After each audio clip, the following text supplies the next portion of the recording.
Hello mga ka-neighbor. Ayan po yung kambing ng kapatid ko nanganak na nung isang araw. Ayan po yung anak. Yan po palang kambing ay malaki na rin ang anak pagka nalabas. Ayan po, wala pa pong 1 week yan. Ang laki na po.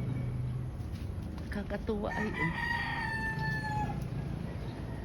Yan, magkakulay po silang mag-ina. Tingnan nyo po. Ayan. Ang laki ng kanyang tiyan. Akala na nag-expect po na 2 ang anak or 3. Yun po pala ay 1 lang. So, ayan na po silang mag-ina. Nanginginain na kaagad. At kahit saan pumunta yung ina ay nasunod. Ganyan po pala ang kambing. Ayan. Minsan po yan ay inalaro nung aming isang aso, si Kali.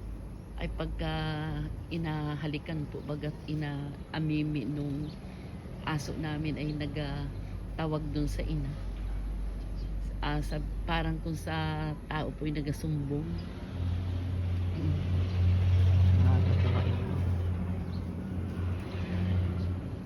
Ayan, nanginginain po yung ina. Kinampayan na po kanina yan ay laging gutom ata. Gusto laging may inangoy yung inahin. Kaya ayun po, nandun na sa likod. Sige po, yun lamang at God bless po.